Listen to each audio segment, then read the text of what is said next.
Hello, my dear student. You are most welcome today in this my online class by me इंसान अली सुभागी देवी माध्यमिक विद्यालय intermediate college Allahabad Maharajganj belonging all the student class 11.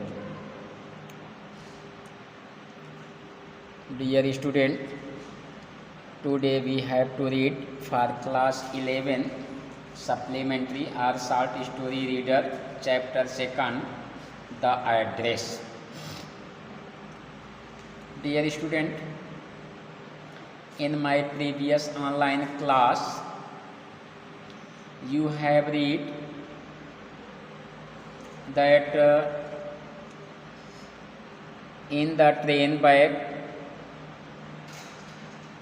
the narrator saw Mrs. Darling in front of her again as she had the first time she met her.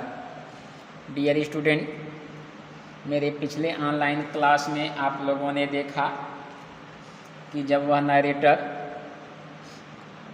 Station पर पहुंची तो रास्ते में उसने किसी भी चीज़ पर बहुत ज़्यादा ध्यान नहीं दिया, बहुत ज़्यादा तवज्जो नहीं दिया। वह युद्ध के छिड़ने के बाद उन परिचित स्थानों पर पहली बार चल रही थी, पर वह आवश्यकता से अधिक दूरी तय करने के मूड में नहीं थी। वह उन सड़कों तथा घरों को देखकर अपने को दुखी नहीं करना चाहती थी। इन स्थानों से उसकी यादें जुड़ी हुई थी। वापस गाड़ी में उसने मिसेस डार्लिंग की वही शक्ल देखी जैसा उसने पहली बार मिलने पर देखा था। जिस दिन उसकी माँ ने उसके बारे में बताया था उसके बाद का वह दिन था। नरेटर जरा देर से सोकर उठी थी तथा सीढ़ियों से नीचे आने पर उसने पाया कि उसकी माँ किसी महिला को छोड़ने बाहर गई है। वह महिला चौड़ी पीठ या कमर वाली थी। उसके बाद उसकी माँ ने बताया उसे कि वह उसकी बेटी है। उसने उसे इशारे से बुलाया। उस महिला ने सर हिलाया, सूटकेस कोट रैक के नीचे उठाया। वह एक भूरे रंग का कोट तथा आकृति विहीन हैट पहने हुए थी।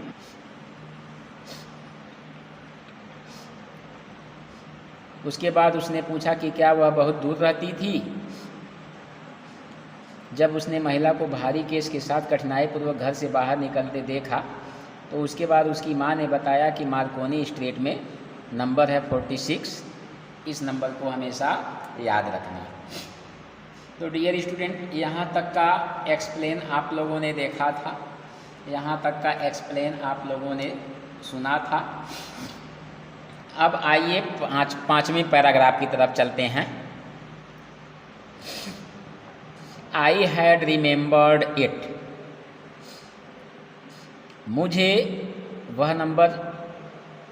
मैंने वह नंबर याद रखा था या मुझे वह नंबर याद था। But I had waited a long time to go there. लेकिन मैंने यानी राइटर ने वहाँ जाने के लिए लंबी प्रतीक्षा की। इनिटियली आफ्टर द लिबरेशन, इनिटियली प्रारंभिक, इनिटियली आफ्टर द लिबरेशन आज़ादी के बाद प्रारंभिक दिनों में I was absolutely not interested in all that stored stuff. मेरी उन संग्रहित चीज़ों में कोई रुचि नहीं थी। आज़ादी के बाद प्रारंभिक दिनों में मेरी उन संकलित की हुई चीज़ों में कोई रुचि नहीं थी। And naturally I was also rather afraid of it. और स्वाभाविक रूप से मुझे उनसे डर भी लगता था। Afraid of being confronted with things that had belonged to a connection that no longer exist. मुझे उन चीज़ों से सामना करने में डर लग रहा था जिनका संबंध उन लोगों से था। Which were hidden away in cupboard and boxes and waiting in vain until they were put back in their place again, which had endured all those years because they were things. देखिए पुनः, afraid of being confronted with things that had belonged to a connection that no longer exists। मुझे इन चीज़ों से सामना करने में डर लग रहा था जिनका संबंध उन लोगों से था जो लोग अब दुनिया में नहीं थे। Which were hidden away in cupboard and boxes, और उन चीज़ों को अलमारियों में तथा बॉक्स संदूकों में या डिब्बों में छिपा कर रख दिया गया था। And waiting in vain until, और वे व्यर्थ ही प्रतीक्षा कर रही थीं कि they were put back in their place again, कि कोई उन्हें यथास्थान पुनः दिला देगा।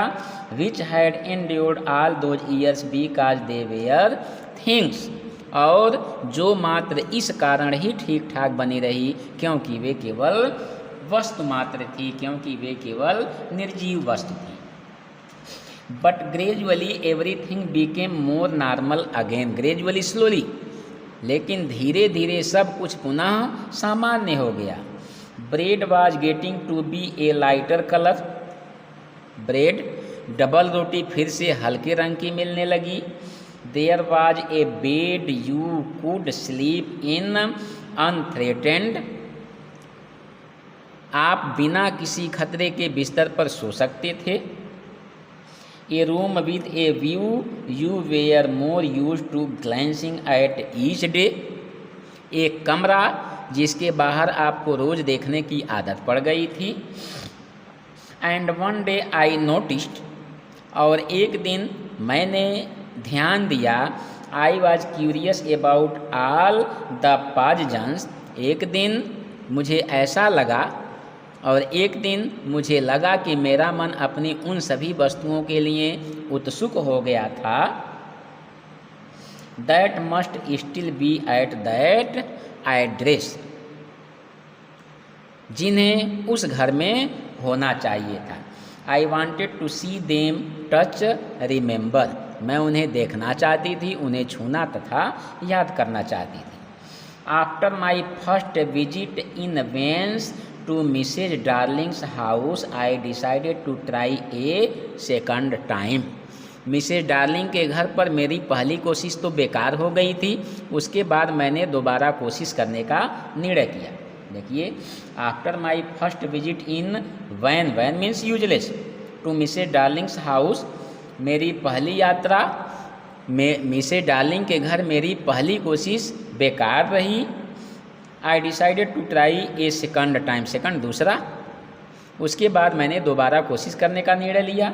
Now a girl of about 15 opened the door to me, इस बार एक 15 वर्षीय लड़की ने दरवाज़ा खोला। I asked her if her mother was at home, मैंने पूछा क्या उसकी माँ घर पर है। नो सी सेड, लेकिन वह 15 वर्षीय लड़की बोली नहीं। My mother is doing an errand, errand किसी काम से, डूइंग यहाँ गोइंग समझना। नो सी सेड, नहीं वह कही। My mother is doing, my mother is doing an एरांड, कहीं कहीं हैज होता है, मेरी माँ किसी काम से गई हुई है। नो मैटर, कोई बात नहीं है। आई सेड, मैंने कहा। आई शैल वेट फॉर हर, मैं उनकी प्रतीक्षा कर लूँगी या मैं उनकी प्रतीक्षा करूँगी। तो डियर स्टूडेंट, यह रहा 5वां पैराग्राफ। आइए 6ठे पैराग्राफ की तरफ चलते हैं।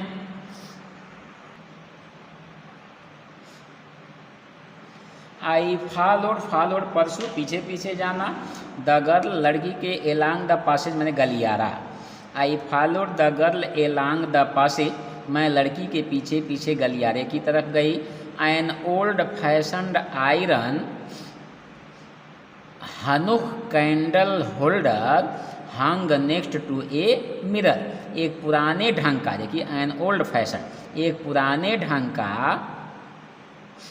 आयरन हंकू कैंडल होल्डर, समादान दर्पण के बगल में। हंग मिरर मीन्स दर्पण होता है, नेक्स्ट माने बगल में। An old fashion iron Hanukkah candle holder hung next to a mirror, एक पुराने ढंग का समादान दर्पण आयरन लोहे का समाधान दर्पण के बगल में लटका था। वी नेवर यूज्ड इट, हम लोगों ने इसे कभी भी प्रयोग नहीं किया, कभी भी इस्तेमाल नहीं किया था। Because it was much more cumbersome than a single candlestick, क्यों? क्योंकि वह एकल समाधान से कहीं अधिक भारी भरकम था। Would not you sit down asked the girl, वह लड़की पूछी। Would not you sit down, क्या आप बैठेंगी नहीं? She held open the door of the living room, बैठक का दरवाज़ा।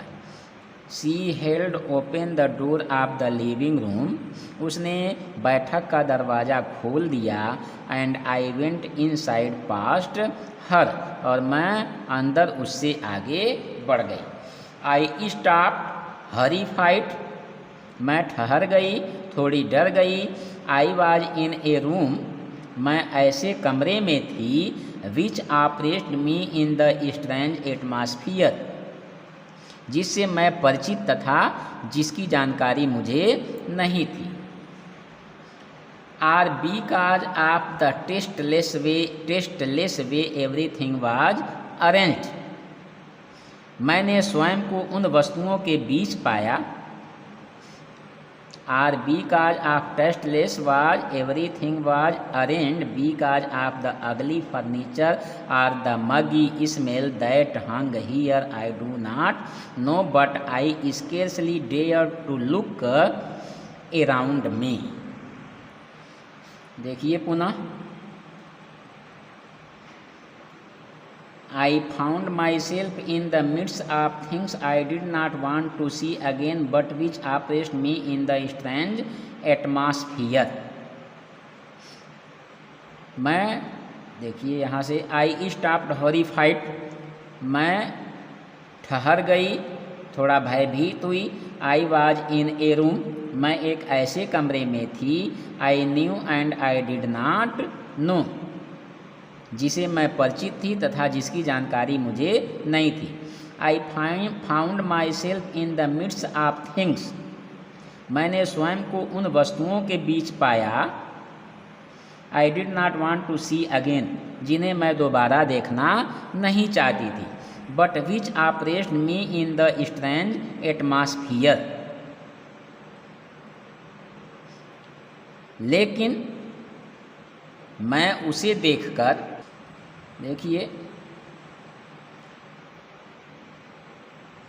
But which oppressed me in the strange atmosphere, पर इस विचित्र माहौल में उन्हें देखकर मैं व्यथित हो गई। आर बिकॉज, अथवा क्योंकि, of the tasteless way everything was arranged, अथवा मैं इस बात से दुखी हुई कि वे अव्यवस्थित थीं। Because of the ugly furniture or the muggy smell that hung there, क्योंकि फर्नीचर गंदा था, कमरे में उमसदार गंध आ रही थी। आई डू नॉट नो, मैं ठीक से तो नहीं जानती। But I scarcely dare to look around me, पर मेरा साहस नहीं हो रहा था कि कमरे के चारों ओर मैं दृष्टि डालूं या कमरे के चारों तरफ मैं देखूं। The girl moved a chair, उस लड़की ने एक कुर्सी खिसकाई। आई सैट डाउन, मैं बैठ गई। And started at the woollen table cloth, और मैंने ऊनी मेज पोश पर दृष्टि डाली या ऊनी मेज पोश की तरफ अपनी नज़र दौड़ाई। आई रब्ड इट, मेरी उंगलियां उसे रगड़ने के कारण गर्म हो गई थी। देखिए, आई रब्ड इट, मैंने इसे रगड़ा। My finger grew warm from rubbing, मैंने उसे रगड़ा और रगड़ने के कारण मेरी अंगुलियां गर्म हो गई थी। I followed the lines of the pattern, मैंने उस पर बने नमूनों की लकीरों पर नज़र दौड़ाई। Somewhere on the edge there should be a burn mark that had never been repaired, उसके किनारे पर कहीं जलने का एक निशान या दाग होना चाहिए जिसे कभी भी भरा नहीं गया था। My mother will be back soon said the girl. उस लड़की ने कहा, my mother will be back soon, मेरी माँ शीघ्र ही आ जाएंगी। I have already made tea for her, मैंने उनके लिए पहले से ही चाय बना दी है। Will you have a cup, आप चाय लेंगी ना, या क्या आप चाय लेंगी? थैंक यू, उसने कहा धन्यवाद। तो डियर स्टूडेंट, यह रहा इस चैप्टर का द एड्रेस का छठा paragraph. I hope you will be understand the whole explanation. If you may find any doubt then please contact me. Thank you.